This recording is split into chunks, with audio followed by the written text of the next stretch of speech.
杀死了。谁杀的？方世玉和吕四娘。怎么会这样？在伏击他们的时候出事的。这件事，上面自然会派人跟我们联系的。你们在此不宜久留，快走。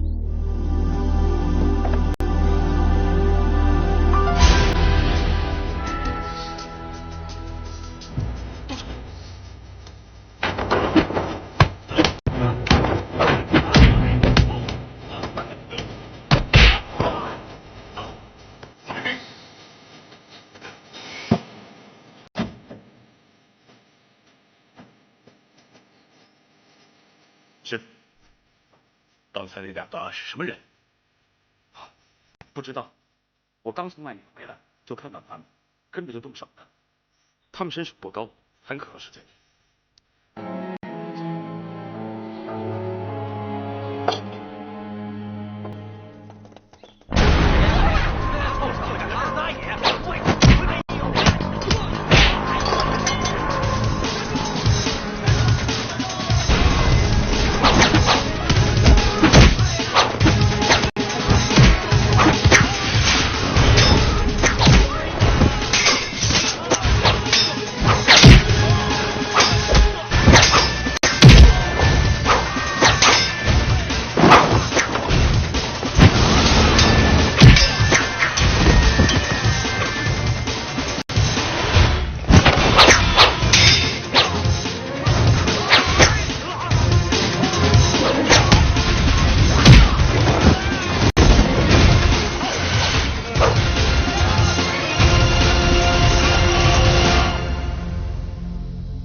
你为什么要？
看来你们两个挺风流快活的。王兄弟，看在你们两个都有伤在身，未免伤上加伤，我劝你们还是投降吧。就看三位有没有这本事了。上！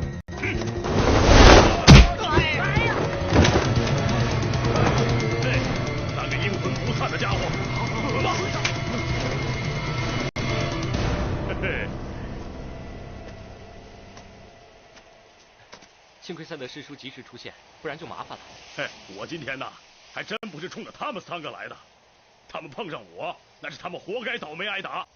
哎，等一下，你们俩真的还是要北上？哎呀，我说你们两个人怎么就这么笨呢？你们以为你们两个双双出现在那个皇帝面前，这个问题就能解决得了吗？我们没想过能解决，那就更笨了。你们两个只要双双的远走高飞，那个臭皇帝他也奈何不了你们。哎，我看还不如来个和尚夜闯进宫，让我把那个臭皇帝狠狠的抽揍一顿，打得他以后再也不敢来骚扰你们。大师，亡命天涯不是一个长久的办法，既然要东逃西躲，倒不如干脆来个解脱。可以跟最心爱的人在一起，无论走到哪里都是快乐的。你们两个就安心的去吧。师叔，就此拜别，保重。大师保重。希望我们能够有缘再聚。去吧。希望吧。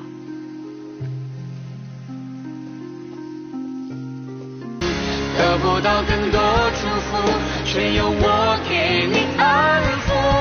就算你会哭，如果你真的领悟，给你的爱用心。世玉对四娘的关心和爱护，四娘永远都不会忘记。我真的好想我们再有机会去树屋，说说我们俩童年的事情，一起再看落日的余晖。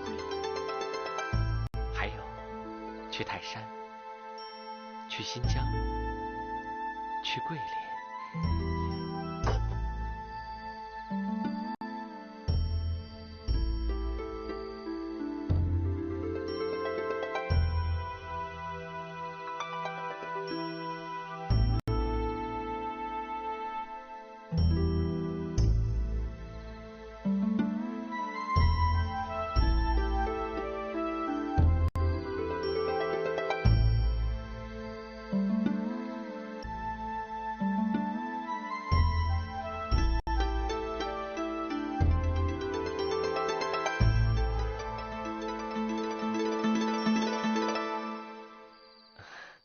四娘，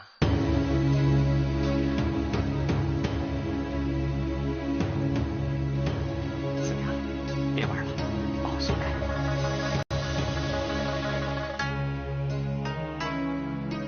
四娘，我知道你要干什么，把我松开，快点把我松开！啊！我真的想跟你走遍大江南北，去看长城，去看泰山。跟你去看大漠落日，还有看那江南雨下。当初我身负100多条人马和家畜，我必须要去刺杀雍城。现在朝廷追杀我们，我们无路可退。前面要的是我一个人，我不想再拖累你。既然我们2个人只能活一个，我决定留下我最爱的人，我只好把你留下。四娘，有什么不可以一起面对啊？我是个男人，我不能让自己心爱的女人为我去冒险。无论生命怎么样，我们一起面对好吗？永不分开好吗？四娘，放开我！没有你，我活在这世上还有什么意义？四娘，放开我！没有你在我身边，我不知道该怎么办。对不起，放开我，四娘！四娘，放开我！四娘！四娘，我们俩一起走过的日子你忘了吗？我们许下的诺言你忘了吗？四娘，我们要去新疆，我们要去大漠。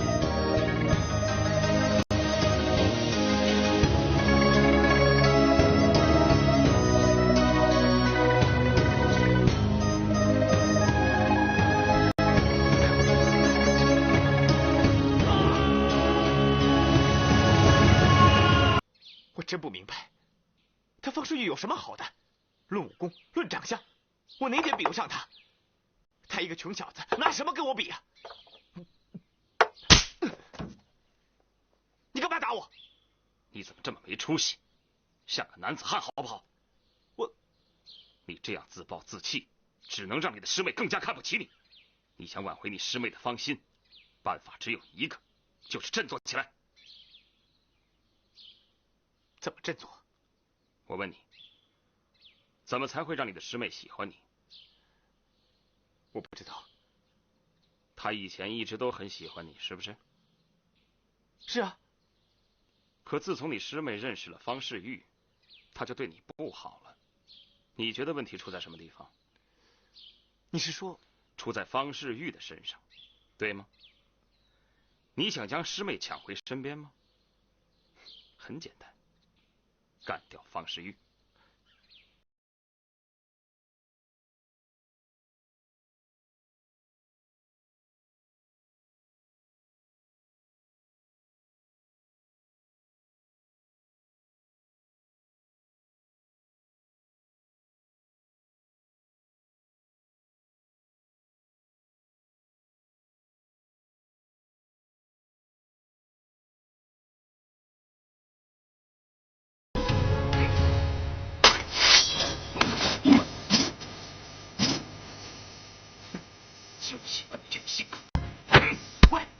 你要干什么？抓你四娘啊！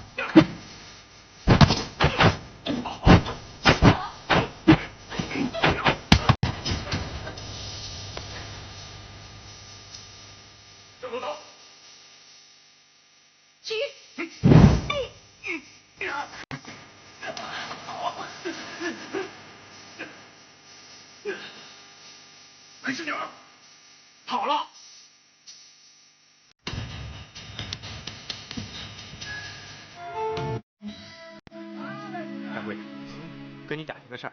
有什么能帮得上客官的吗？我们想知道有没有一个老者和一位女子来住店。这个嘛，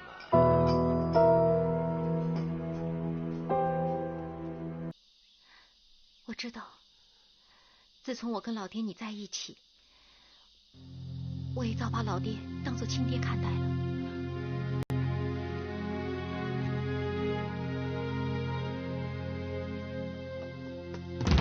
师妹，你真的在这里？你想怎么样？想让你跟我们走。好吧。走。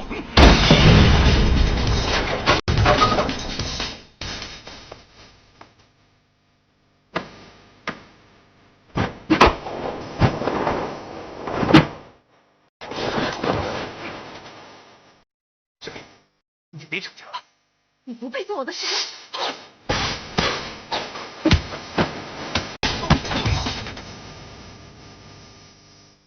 子良，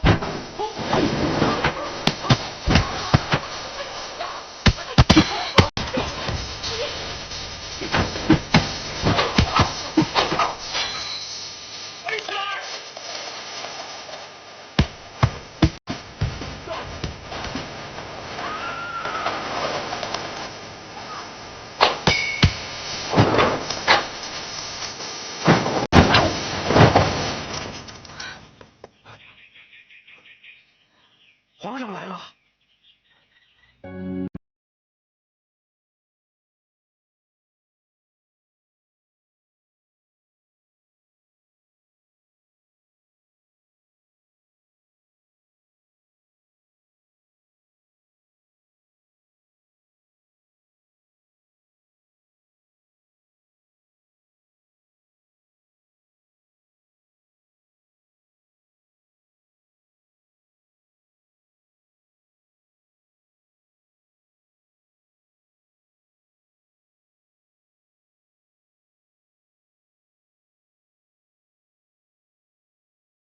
你交了差。先皇御前一等侍卫阿隆庆叩见皇上。你就是那个阿隆庆？先皇驾崩之前见过你，对吗？是，老臣冒死觐见。这个吕四娘杀不得呀！为什么？因为这吕四娘是先皇的血脉，是万岁爷您的皇妹啊！曹操，你说什么？简直是无稽之谈！你觉得朕能相信你吗？当年先皇还是4阿哥的时候，臣始终伴随先皇左右啊。先皇虽然与吕四娘的母亲天心分手，但其实往后的日子曾经多次见面，这不过是暗度陈仓之计。后来天心10月怀胎，生下一女，取名吕四娘。你说什么？你说我是雍正的女儿？不可能，绝对是不可能的。当初你能说谎话，现在你以为朕会相信你吗？皇上，阿隆庆所言是事实，老臣有证据证明啊。你怎么也冒出来了？这都叫什么事儿啊？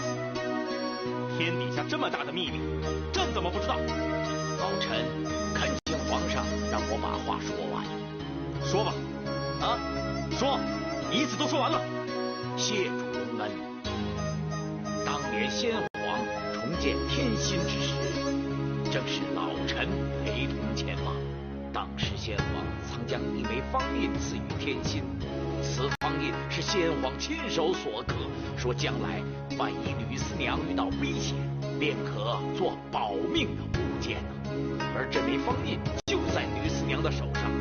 哎呀，臣罪该万死，臣应该称格格才对啊！拿来看看。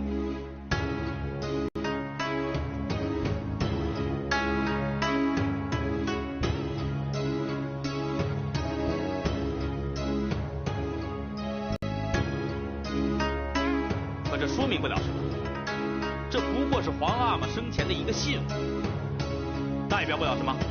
皇上，老臣还有一个证据。你有完没完？朕不是已经说了吗？咱有什么一块都说。臣罪该万死。哦，对了，您那把木鞘剑带了没有？皇上，这剑鞘里面有先皇亲笔所书的吕四娘的生辰八字。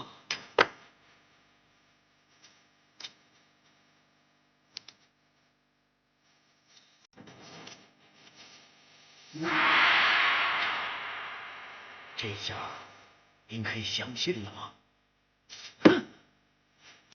是，杀了先皇，不能饶了他。为人子女者，既敢手刃亲父，不得不杀。不，我没有杀雍正，根本就不是我杀的。不是你杀的，先皇无其而终。其实那天。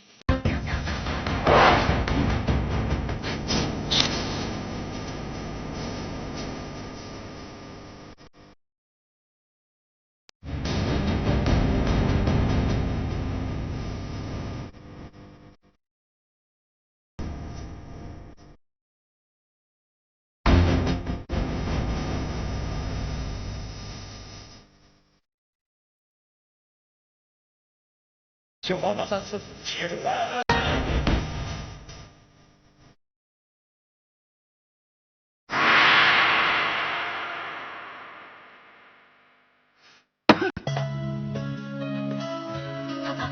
你告诉我，你说的这些都是真的吗？我对天发誓，绝无虚言。那为什么我以前问你，你什么都不说呢？我现在明白了，你为什么总是阻止我刺杀雍正了。唉，我有难言之隐啊，不想让你知道这些事情啊。现在没事了，圆满解决了。你认为解决了吗？我没这么觉得，我自己都接受不了这件事。那你认为乾隆会吗？他不会放过我的。方世玉叩见皇上。起来吧。谢皇上。世玉啊，这里没有外人，你我就兄弟相称吧。这些日子也辛苦你了，不过你应该感谢朕才对啊。感谢皇上。对啊，因为我成就了你们一段好姻缘。听皇上的意思，我和四娘，或者是说什么格格，都平安无事了。方世玉，你果然狡猾呀，抓住了朕说话中的漏洞。不过你别忘了，朕只是说成全了你们的姻缘，但是没有说是在阳世还是在阴间。不过世玉还是恳请皇上放过吕四娘，只要皇上放过四娘，方世玉听凭发落。天下本来就是朕的，你们都是朕的子民，应该听凭朕的发落。你是在要挟朕吗？是啊，是要挟。拿什么要挟？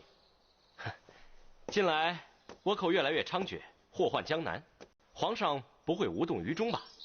当然，东瀛倭寇乃朕的心腹大患。朝廷之所以没有彻底剿灭，是因为没有足够的财力。皇上新帝出位，难道不担心吗？方世玉啊，看来朕真的应该对你刮目相看了。说吧，你到底想干什么？南少林藏有一笔当年从倭寇手里抢回来的宝藏，这可是一笔富可敌国的宝藏。我若是能替皇上找到这笔宝藏，皇上不仅可以驱逐倭寇，更可以保江山永固啊！自先帝创立我大清帝国以来，盛世100余年，东瀛小国以卵击石，朕会把他们放在眼里吗？皇上如果不答应的话，方世玉可能随时会步吕四娘的后尘。行刺？不会的，朕知道你不会的，因为朕了解你。你为了顾全大局，也不会那么做的，因为你知道，没有人能比朕能做一个更好的皇帝。可是世玉说这些，无非想请皇上放过四娘，因为她终究是皇上的妹妹。好了好了，不要再说了，你心里怎么想的，朕心里一清二楚。这样吧，你倘若能为朕找到那笔宝藏，朕可以放你们2人一条生路。多谢皇上。慢着，朕还有一个条件，朕要留下吕四娘做人质。行，皇上金口玉言，一言九鼎，不会言而无信的。世玉已经离开京城了。那我师妹呢？她也跟着走了吗？没有，她现在还在宫里。怎么能这样？他方世玉不是喜欢我师妹吗？怎么能置我师妹于不顾，自己跑了呢？别说那么多废话了，我们以前说的那些话还算不算数？什么话？继续跟我合作，干掉方世玉。只有这样，你才能得到你的师妹。好吧，我们走吧。哎，妹妹，我有问题要问。说吧。这方世玉离开京城，你知道；我师妹什么情况，你也知道。你哪来的消息？哼，这你就不用知道，跟你也没关系。你到底是什么人？一个少林寺的和尚，怎么消息会这么灵通？哼，你慢慢就会知道。不，既然大家是合作，倒不如坦诚相见，打开天窗说亮话呢。好，我也不想再瞒你。我是东瀛派的。你是派到少林寺的卧底？可以这么说。那你们什么目的？想偷学少林秘技？那只是原因之一。白大侠，话既然说到这儿，我也不妨告诉你，我们的目的是为了一笔藏在南少林的宝藏。我诚意邀请你成为我们一份子。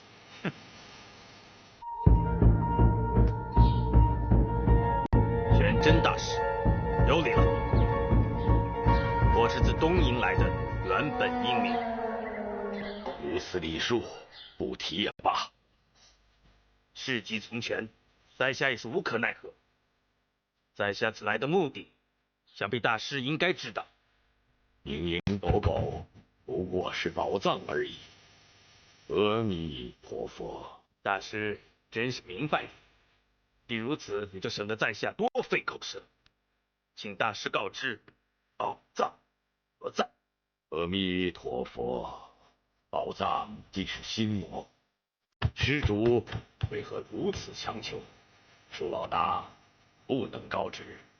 哼哼，大师佛法精深，在下佩服。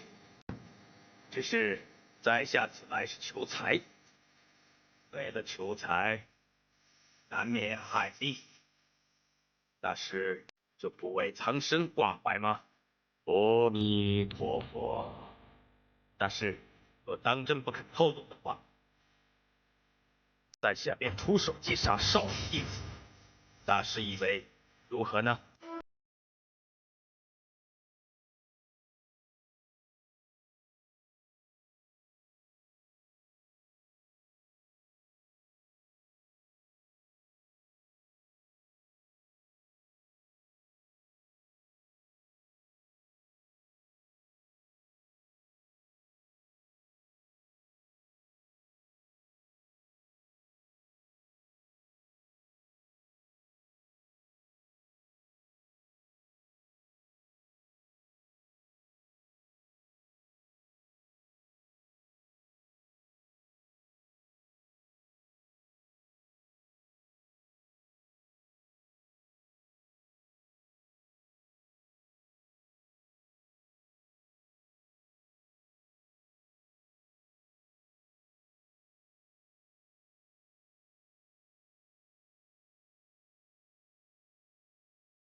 每数3声，杀一僧人；再数3声，便杀一俗家弟子。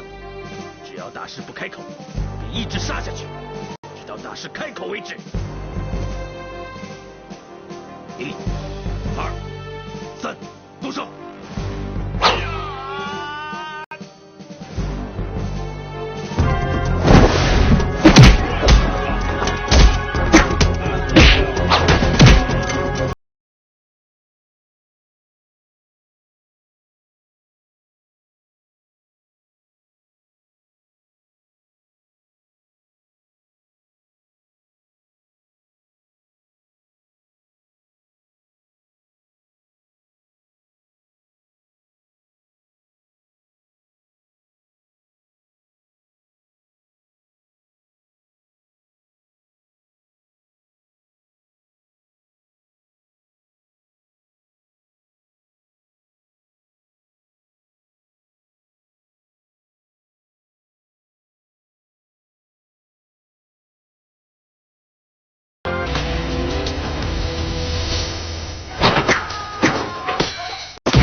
四府大师，叶明君，是不是你想效劳？这小东西个头不大，再把大师的脚趾一只一只的打断，那可是不用费太大的力气。阿弥陀佛，我会一只一只的来，直到大师肯说出宝藏的秘密为止。可大师食指被敲断，仍不肯说出的话，向他们下手。反正渔民也认识，谁曾经科的主持，谁是戒律院的主持，到时候蓝少林的精英凋零殆尽，未免太让人惋惜了。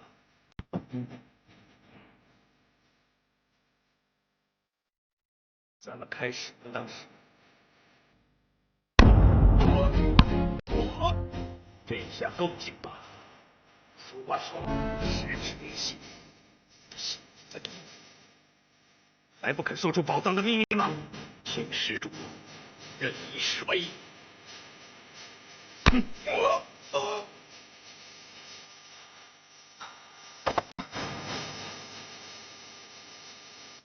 是逃不了，继续吧。你回来。叶明君，我啊，于心不忍。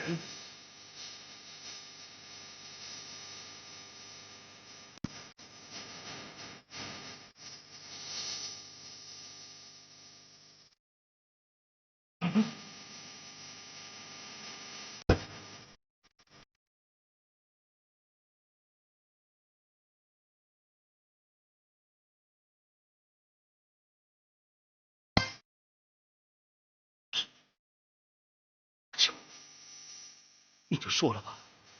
人生疾苦，人的面相就是一个孔子啊，怎是一个孔子呢？云宁，我教过你，你难道忘了吗？师傅，别再说了。本性不坏，天良为你，回头是岸在你的脚下呀！周哥，别再说了。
还需学会借力打力，不能完全照搬东瀛柔术的招式。另外，还需结合我少林的武功，在打斗之中，千万不能给对方抓拿的机会。一旦看清对方的虚位，抓住就摔。好啊，这就叫做后生可畏呀。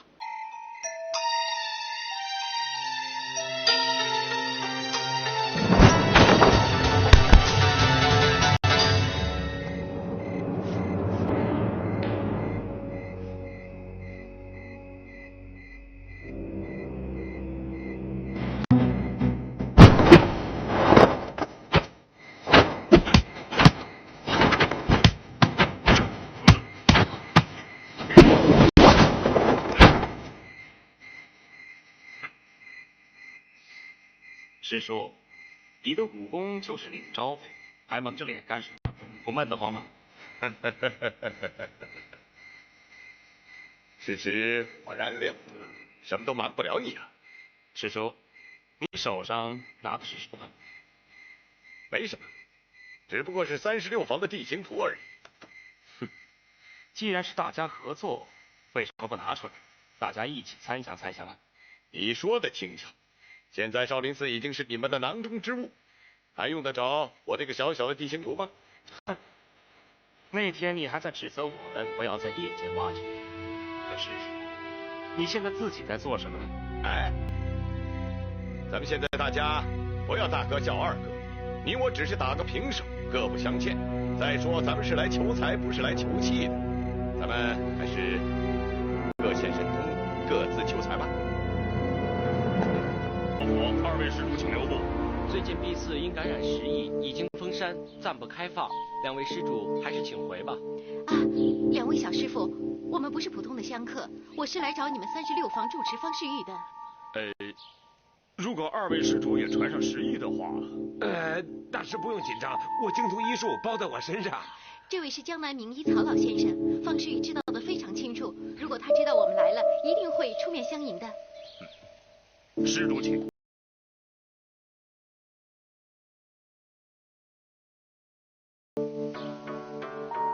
看一下他们的衣领，好像是东瀛的忍者哎。是吗？你小心点。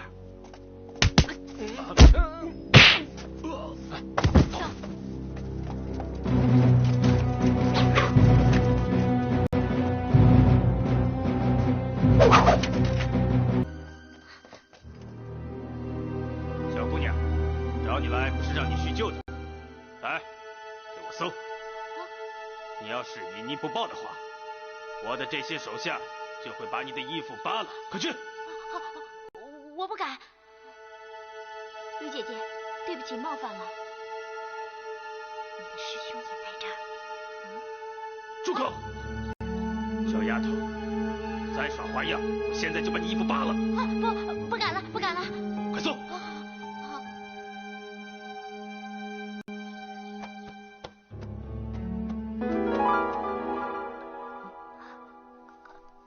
来呀，把他们的衣服给我扒了。在这儿呢。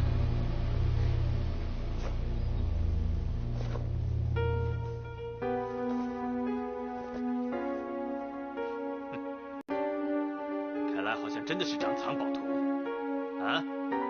文大人，你们有句话叫什么鞋什么功夫来着？踏破铁鞋无觅处，得来全不费功夫。啊，对，对呀。别叫侠！别叫！菲利啊！救命啊！别叫了！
你口口声声。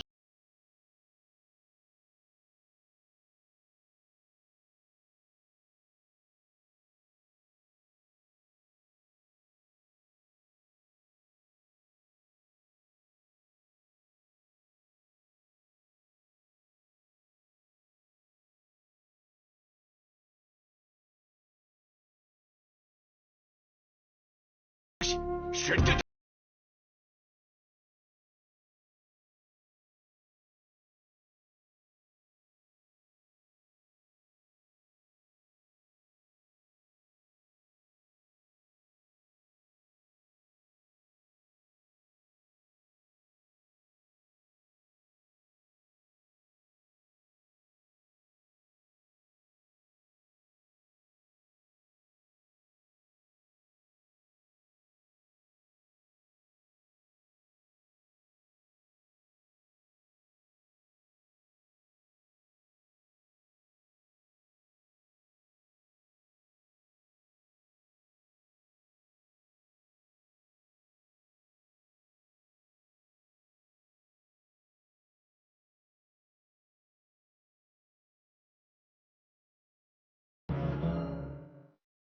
留下他的狗命，也许他真能查出个什么。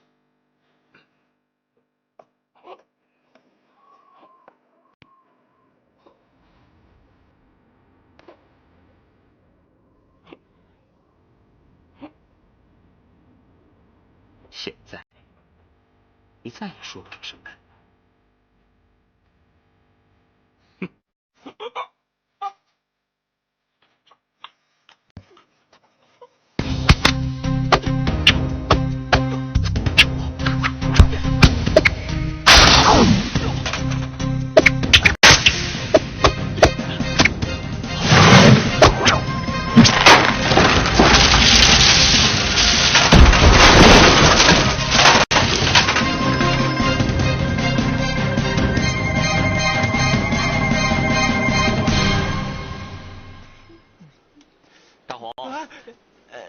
没事吧？没事。是不是有什么事瞒着我啊？没有。真的？没有。我现在在想怎么对付倭寇。哎，跟我去附近找只猫，好吧？哎，好啊。走。喵！你这小猫也没有找到，你这练的那什么？哎，怎么了？怎么了？你是不是有事在瞒着我？没有啊，谁瞒着你了？是不是想让我摔死你？我真的没骗你，骗你干嘛？好。如果让我知道你骗我，那我们这么多年的兄弟就不要做了。我，哎，好了，我说了吧。世月，你别急啊。玄真大师已经被云明给杀了，少林寺被倭寇占领了。那云明他就是倭寇，摔你那个混蛋，每烧一寸香就会杀掉一个僧人或者是俗家弟子。四娘其实还在少林寺里。云明还在逼着他成婚，白太官就是为了救他和卓灵。什么？世月，是大家决定瞒着你的。你别发火，你别冲动，等你武功练成了再去救他，好不好？哎，世月，我赵大红也不是个怕死的人，到时候你放心，我跟你一起去救人。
送信的大师只是刚刚进入树林，却突然发现两侧的大树不停翻动，显然中了埋伏。大师武功高强，推开袭来的大树，小和尚加紧步伐，却发现树木翻折更加密集。师傅推开2棵后，已无法安坐轿上，可苦了下面的脚壁僧，被大树砸得人仰马翻。饶大师武功高强，还是中了一记大闷棍，吐出血来。祸不单行，万箭齐发，无数火箭射来，4名小和尚已入火海，根本无法躲避这歹毒的连环计，惨绝人寰。大师武功加煞，使出少林72绝技的加煞伏魔功，他左抖右闪，可火把过于密集，一脚还是着了火。他索性脱掉袈裟。此时翻身出现一名黑衣人，抛出钩索缠住大师的脖子。大师左手抓紧，敌人已突袭到近前，拖着和尚要勒死对方。大师用力跟随步伐，可不妙的是又出现2名杀手。大师扯回钩索，眼力击退2名新对手，间隙一出，背后杀手使出全力勒紧。大师不愧为南少林魁首，内力使出，扯断绳索。他精通少林各项绝艺，一人对抗3名劲敌，不落下风。他挥出3记重掌，紧接着一招金刚腿，踢飞一个，另一名挺出钢刀打在一起。可这只是诱敌，两侧钩索再次抛出，并带有锋利前爪。黑衣人突袭背后，大师咽喉再次被绑缚，背部也被钢爪插入。他抖擞精神，击退2名卑鄙小人，2名黑衣人拽紧绳索，大师被拉起，奋起最后力气，连续踢出金刚12路腿法，虽逼退敌人，可密函也从僧袍中滑落，所有人都被密函吸引。大师得到喘息之际，一落地，他不假思索把密函踢入火堆，可自己也再次被擒中。黑衣人不顾火势，抢救回密函，另一人架好宝刀，一记直捣黄龙。南少林36房住持下线，看到了吗？大师竭尽全力烧掉一半。可怜大师一身惊人异业，没逃脱恶人连环陷阱。大师正是南少林36房的主持，受方丈之托给皇上送信，如今却遭此横祸，必须有德才兼备的人顶上。至于36房住持，我想让世玉来接掌。小和尚受方丈命令来找闭关的方世玉，他打开推门，放入美味的斋饭，一把抓住师兄手腕。主持方丈要见你，让你提早出关。可对方是个武士，正研习少林绝艺，大悲金刚掌，根本不理会师弟。只见密闭室内摆放着金光熠熠的18罗汉。方世玉是少林寺青年一辈的翘楚，少年时代顽皮冲动，经过几年系统正宗的修炼，心性已经沉稳持重，功力也是突飞猛进，金刚掌即将大成。这个大悲金刚掌为什么还不行？到底差在哪儿？可此时正值多事之秋，已不容闭关习练。转眼少林的2号人物普照大师赶来，世玉，方丈大师让你提前出关。可里面的方世玉冲关之际充耳不闻。最后时日无多的方丈出马，听完师弟的汇报，方丈挥出双掌在胸前飞舞，不断积蓄内力，气运丹田。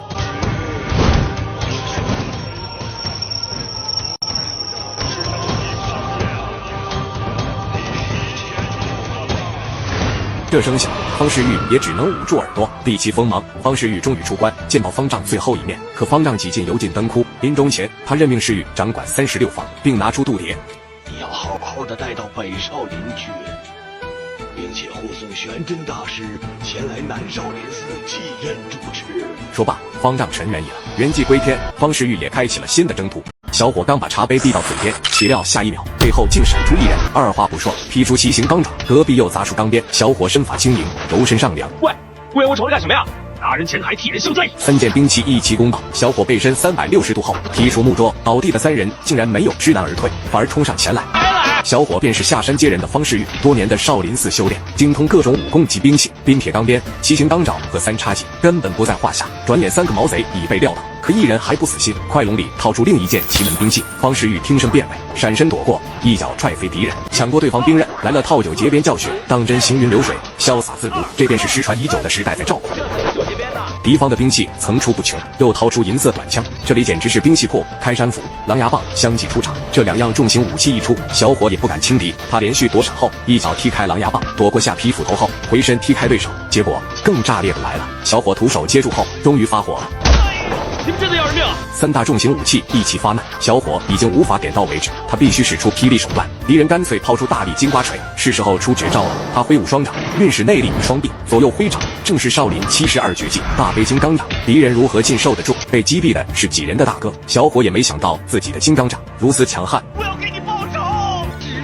有仇必报的2人，下午就光明正大的埋伏在方世玉的必经茶馆。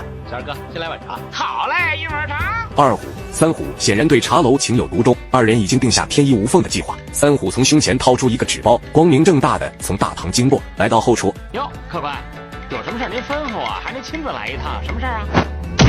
小2没想到自己的殷勤招呼换来的是一个电炮。3虎把3氯氰胺粉末倒了满满，紧接着用96度开水冲泡好。刚要送给方世玉，方世玉刚要接茶，却被隔壁桌的公子截胡，话里话外便是声讨茶楼服务不周，自己先来的要先喝茶。他与小二三虎不停争执。这不是那位客官他先来的吗？三虎不管这套，一心迎送3滤香茶，不想右脚已被死死踩住，公子抢过茶盘。这个杯子呢是我的，这个呢是他的，本来是我先进来的，然后他才进来的。这是我的茶，是我先要的茶，然后才是他要的，所以要先给我上茶，你明白吗？啊，你看着，这是我的，我的茶，你的茶。公子随即取了一碗，灌入三虎口中，还捏住对方鼻子。喂，二虎不能坐视不理，和仇家方世玉一同赶到。方世玉，我要杀了你！结果也被公子灌了一碗香茶，没想到二人竟纷纷晕倒。